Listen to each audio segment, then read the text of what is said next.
Hi guys, welcome to my studio. Today we're going to be walking through how I'm going to arrange a piece of Bach that was written 400 years ago. I'm going to turn that into an introduction to a drum and bass tune, and I'm going to walk you through how to arrange that string quartet. I'm arranging a piano piece for string quartet, and then I'm going to walk you through the transition into the build-up, and the drop itself. I think the first part we're going to go through is the transcription of this piece of Bach into my computer in a string quartet, and then we'll have a finished introduction. This piece of Bach was written about 400 years ago, and it's a prelude. So preludes normally have repeating motifs that carry on through the whole piece of music, and as you can see literally on this score here, these little repeated motifs throughout the whole piece of music are what we want to make the most of and bring out, so that I can use those little motifs and ideas later on in the song, in the drum and bass part of the song, I mean. The piece of music is just, sounds a bit like this, really. So I've done that for the viola part, and all that remains is to do it for the first violin part and the second violin part. But I'm going to walk you through the first violin part because it starts at the beginning of the song, and it's easier for me to do that, to show you that it's right, this from right at the beginning. So here's what the first violin part sounds like. Without any velocities adjusted, they're just at their default level.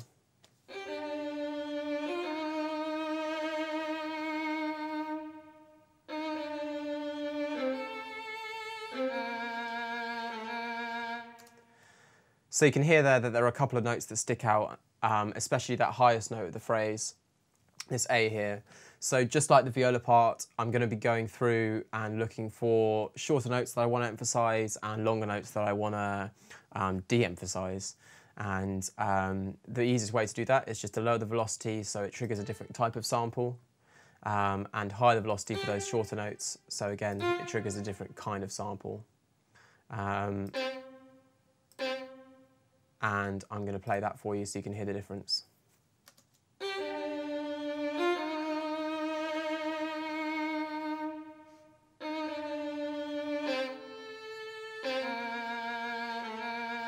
So you can hear there that I've actually made a couple of mistakes. I've got these three notes here. The bottom note sticks out too much and the top note isn't brought out enough. So what I'm going to do is just lower these two back down and bring this one up a little tiny bit and see what it sounds like.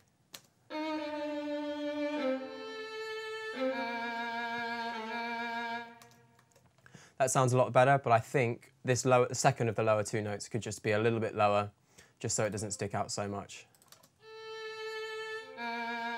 Bit too much.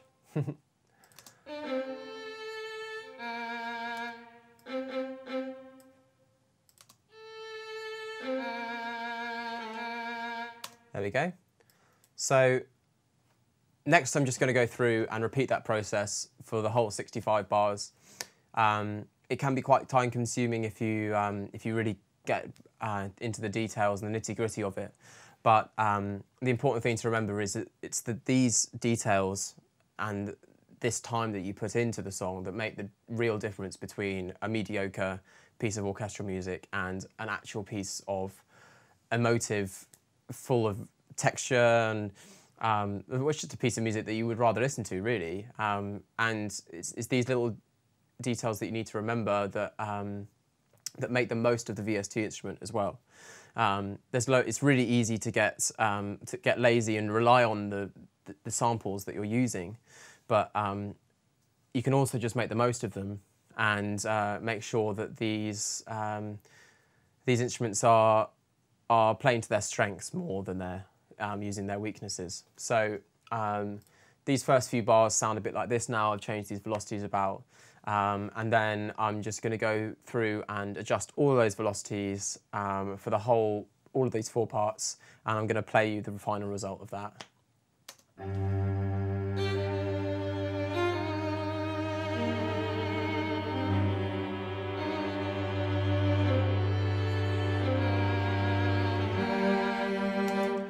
So those first few bars have taken on a bit of life, and that little tiny job that you need to do will really make a difference later on down the line.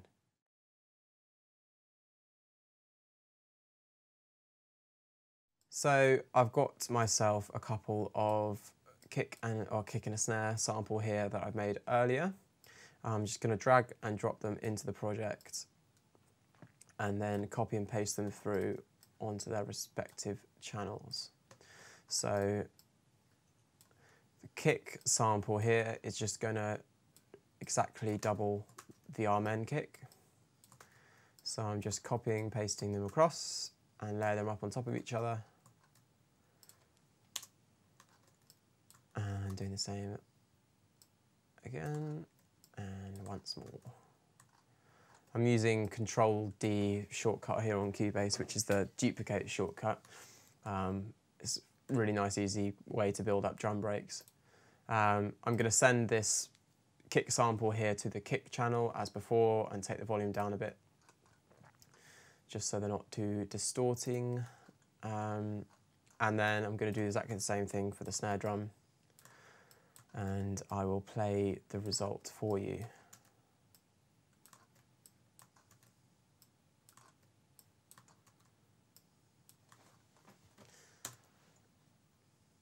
And here we go.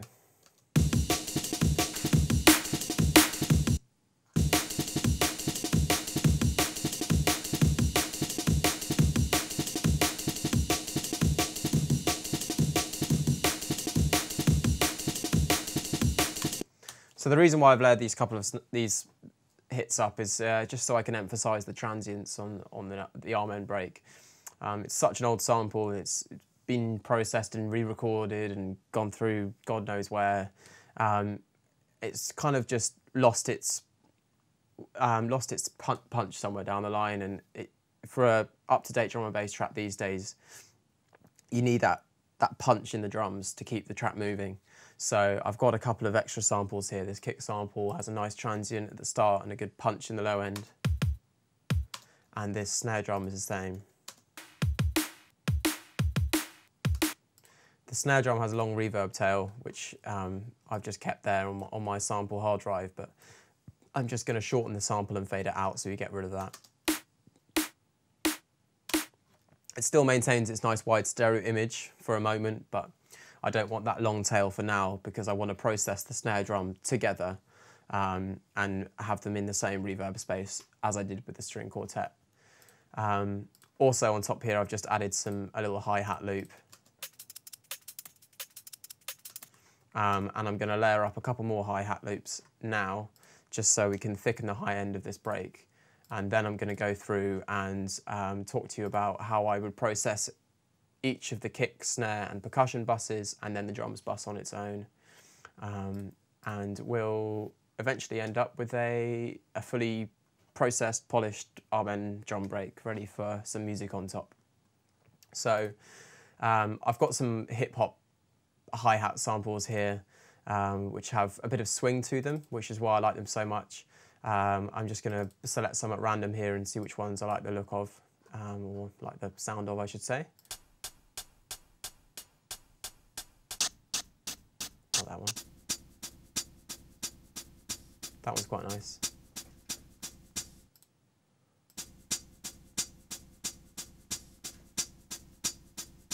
So that one has the emphasis on the second on the snare drum.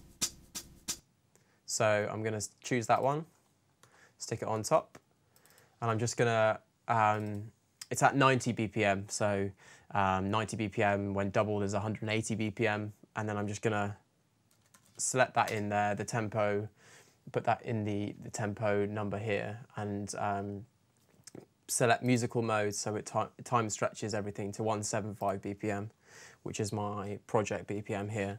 So now this 90 BPM sample, 180 BPM sample becomes 175 BPM, which is the project BPM that I'm working to. And that will sound a bit like this.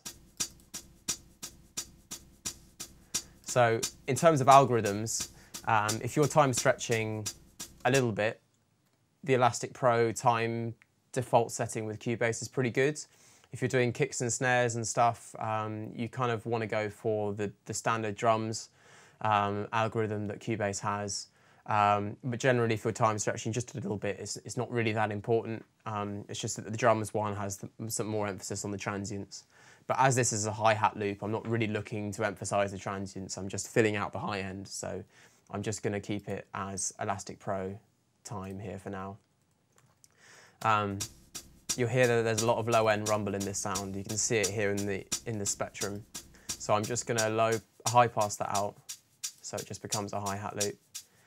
And I'm going to put that in the percussions bus as I did with the other loops, other percussion loops, and I'm going to find another hi-hat or cymbal loop to layer on top of that, just so we get a nice thick high end. I'll go into a different folder, choose another one.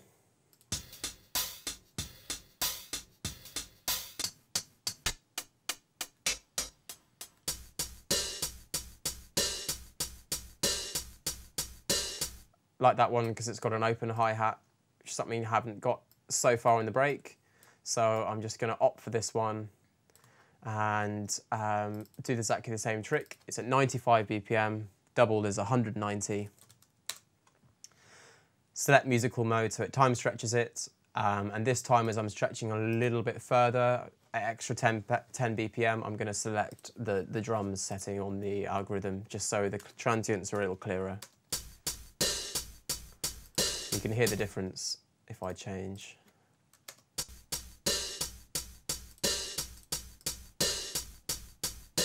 You get a lot more high-end data in that sound if you use the drums. And it's important because it's got an open hi-hat in it, so I want to make the most of that. Same again, rolling off the low end here, so it just so we don't get any interruptions in the kick and snare. And then send it to the percussions bus. So now all the percussion sounds like this.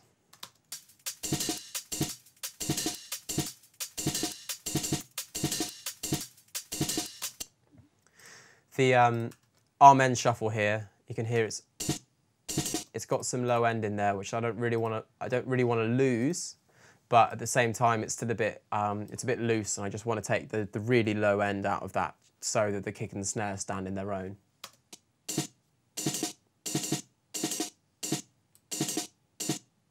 About 155 Hertz is about right for this sample. It could be different for any other sample that you're using.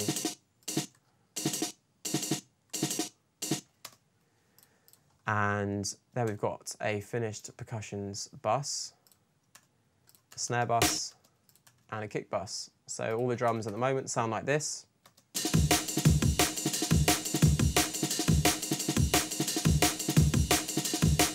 Sounds a lot better than the original break. And the next step for me is going through the percussions, the snare, the kick and the drums bus and processing each of those groups individually so I can build up a big, rich, punchy drum sound.